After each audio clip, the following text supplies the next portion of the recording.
येऊन सुद्धा चौकशी केली नाही म्हणूनच आपण एसआयटीची मागणी करतोय. तर एसआयटी चौकशी एसआयटी नेमणार का एवढंच सांगावं. मंत्री महोदय बसून घ्या, बसून घ्या.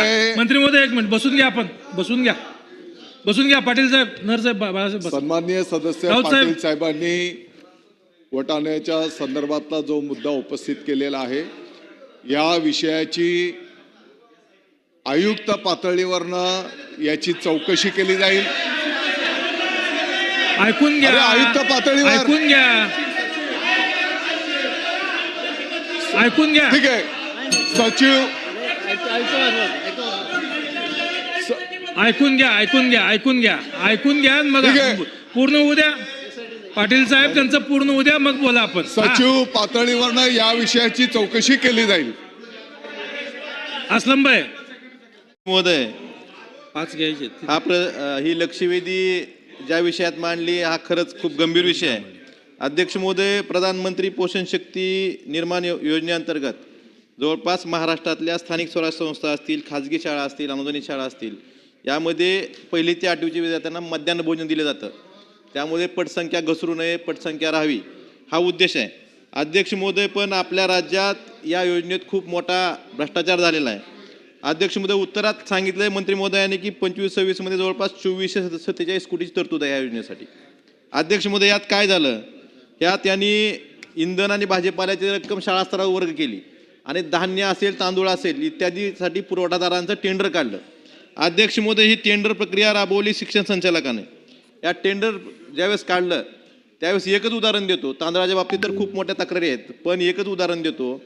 हिरवा वाटाणा, ग्रीन पीस हे निविदा प्रक्रियेत टाकलं आणि ज्यावेळेस वर्क ऑर्डर दिली त्यावेळेस फक्त वाटाणा, त्याचा रेट काय तर 134 रुपये हिरवा वाटाण्याचा रेट होता टेंडरमध्ये. आणि ज्यावेळेस तुम्ही वर्क ऑर्डर देता जिल्हा स्तरावर त्यावेळेस फक्त वाटाणा हा शब्द टाकला. जवळपास 100 रुपयाचा फरक आहे. अध्यक्ष महोदय, दोन्ही कुणी केलं?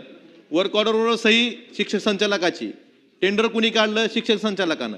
मग 100 रुपये किलो मागं, म्हणजे टेंडरमध्ये हिरवा वाटाणा आणि तुमच्या वर्क ऑर्डरमध्ये साधा वाटाणा आणि पुरवठाही साध्या वाटाण्याचा. अध्यक्ष महोदय, उत्तरात मंत्री महोदयांनी सांगितलं की जो माल आहे त्याची तपासणी NABLच्या लॅबमार्फत केली गेली आणि त्याचे नमुने जिल्हा स्तरावर पाठवले गेले. मला त्यांना विचारायचं आहे की लॅबमध्ये तुम्ही हिरवा वाटाणाच पाठवला असेल, त्याचे नमुने जिल्हा स्तरावर पाठवले असतील, तरी राज्यातल्या जवळपास सर्व जिल्ह्यांनी, सोलापूर जिल्हा वगळला तर बाकीच्या सर्व जिल्ह्यांनी याची देयकं काढली. म्हणजे हिरवा वाटाण्याचे नमुने असताना तुम्ही देयकं ज्यांनी पुरवठादारांनी सादर केली त्यांनी का सादर केली, म्हणजे चुकीची देयकं सादर करणारे त्यांची देयकं जे काढली त्यांनी हिरवा वाटाण्याच्या ऐवजी पांढऱ्या वाटाण्याची पुरवठा झाला असताना सुद्धा हिरवा वाटाण्याची देयकं अदा केली गेली. ह्या जवळपास कोट्यावधी रुपयाचा घोटाळा झालेला आहे. माझी मंत्री महोदयांना एवढीच विनंती आहे की जे शिक्षण संचालक आहेत ह्यांनी हा खूप थंड डोक्याने केलेला भ्रष्टाचार आहे. शिक्षण संचालक आणि पुरवठादार ह्या दोघांनी मिळून हा थंड डोक्याने केलेला भ्रष्टाचार आहे. जिल्हा स्तरावर जी बिलं काढतात त्यांनी, त्यामुळं याची SIT चौकशी करणार का आणि जी जादा रक्कम अदा गेली आहे ही वसूल करणार का, ह्या पुरवठादारांना काळ्या यादीत टाकणार का, ह्याचं उत्तर मंत्री महोदयांनी द्यावं. मंत्री महोदय.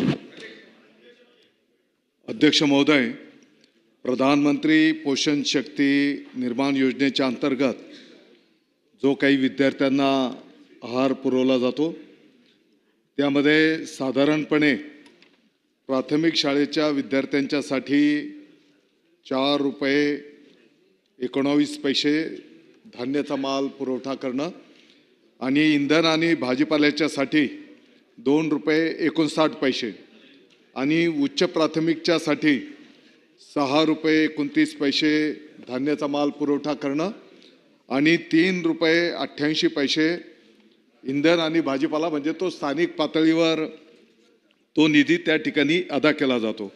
अध्यक्ष महोदय, या विषयाची जेव्हा निविदा निघते तर UDISवरनं त्या शाळेमध्ये त्या जिल्ह्यामध्ये किती विद्यार्थी आहेत साधारणपणे त्या विद्यार्थ्यांच्या संख्येप्रमाणे याचं कॅल्क्युलेशन वर्कआउट करून ती निविदा त्या ठिकाणी काढली जाते.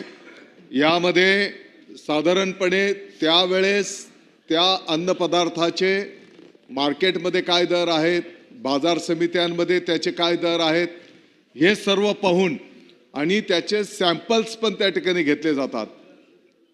जे काही नमुने त्या ठिकाणी घेतले जातात ते नमुने प्रमाणित लॅबमध्ये त्या ठिकाणी तपासले जातात आणि मग ती निविदा त्या ठिकाणी निश्चित केली जाते. अध्यक्ष महोदय, हा माल जेव्हा पुरवठा दर 2 महिन्याला केला जातो तर साधारणपणे त्या शाळेचे मुख्याध्यापक, त्याचं शाळा व्यवस्थापन समिती आणि अन्न शिजवणारे जे काही आपले कर्मचारी आहेत यांच्या उपस्थितीमध्ये तो माल त्या ठिकाणी दिला जातो. आता सन्माननीय आमदार महोदयांनी जो काही पाटील साहेबांनी मुद्दा उपस्थित केलेला आहे, निविदामध्ये ही वस्तुस्थिती आहे की ग्रीन पीस असा त्या ठिकाणी उल्लेख आहे आणि वर्क ऑर्डरमध्ये वटाणा असं त्या ठिकाणी दिलेलं आहे.